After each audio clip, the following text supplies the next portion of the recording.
Thank you very much. God bless you.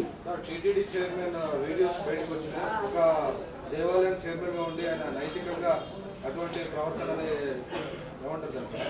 ఈరోజు మనం local politics గురించి మాట్లాడదలుచుకోలేదు. అయినప్పటికీ మీరు అడిగారు కనుక ప్రశ్న, మరి నాయుడు గారే కానీ మీరు చెప్పిన దాంట్లో నేను ఇందా వీడియోలు చూశాను, అది సత్యం ఉంటే ఆయన వెంటనే రాజీనామా చేస్తారు.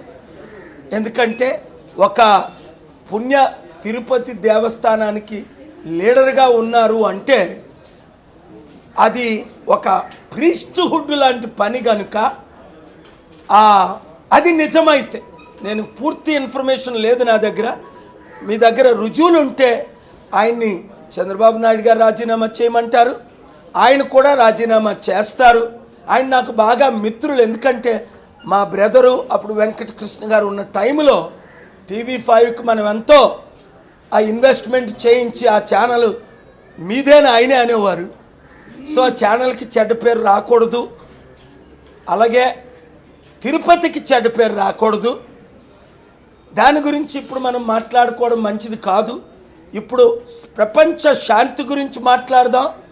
భారతదేశం యొక్క రోల్, నేను ఏ విధంగా ఇప్పుడు యుద్ధం స్టార్ట్ అయిన దగ్గర నుంచి రాత్రి పగలు పనిచేస్తున్నాను. ఇవతల ఇరాన్ లీడర్స్తో మాట్లాడుతున్నాను, అమెరికన్ లీడర్స్తో మాట్లాడుతున్నాను, మీకు మెసేజ్లు కూడా చూపించాను. నేను సక్సెస్ అవ్వడానికి మీరందరూ మద్దతు ఇవ్వాలని, ఇది 3వ ప్రపంచ యుద్ధంగా మారకూడదని అందరినీ కోరుతున్నాను.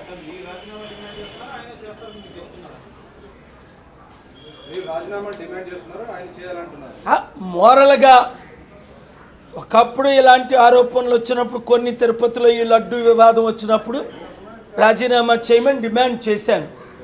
ఎందుకంటే వివాదాల్లో ఉండకూడదు ఒక తిరుపతి పుణ్యస్థానంగా, ఒక మందిరం కానీ చర్చికి కానీ. సో ఇది నిజమైతే ఆయన రాజీనామా చేస్తారు. ఆయన గురించి నాకు అనేక సంవత్సరాల నుంచి తెలుసు కనుక ఒక మోరల్ స్టాండ్ మీద ఆయన, అది చూడాలి, ఇన్వెస్టిగేషన్లో తెలుస్తుంది. నేను దాని గురించి ఈ ఇరాన్ యుద్ధం అయిపోయిన తర్వాత నేను మాట్లాడతాను. ఎందుకంటే అది ఎవరైనప్పటికీ రాజకీయాలకు అతీతంగా ఓ పుణ్యస్థానాన్ని ఒక ఆత్మీయంగా నడిపించాలి కనుక, అదొక ఆర్చ్ బిషప్ అయినా ఒక క్యాథలిక్ ప్రీస్ట్ అయినా పవిత్రంగా నడిపించిన వారే. ఇప్పటికే చాలా కాంట్రవర్సీ రాబట్టి నేను సుప్రీంకోర్టుకి వెళ్ళి అందరి నోర్లు ముగించాను. అప్పుడు ఆ పవన్ కళ్యాణ్ పిచ్చి పిచ్చి వాగుళ్ళు వాగేవాడు, ఇదంతా కల్తీ జరిగిపోయింది నెయ్యిలో అని, అవన్నీ నేను నోరు మీమంది సుప్రీంకోర్టుకి వెళ్ళాను, నోరు ముగించాను. ఎందుకంటే ప్రజల మనోభావాలు, వాళ్ళు హిందువులు అవ్వచ్చు, ముస్లిమ్స్ అవ్వచ్చు, క్రిస్టియన్స్ అవ్వచ్చు, ప్రజల మనోభావాల్ని దెబ్బతీయకూడదు. Thank you. సార్, ఈ మధ్య రాజ్యసభ మీద దేశంలో పెద్ద ఎత్తున చర్చ జరుగుతుంది సార్. అంటే మీరు ఇన్ని పరిచయాలు అంటుంటారు, ఇవన్నీ అంటుంటారు, ఎందుకు రాజ్యసభకు వెళ్ళలేదు?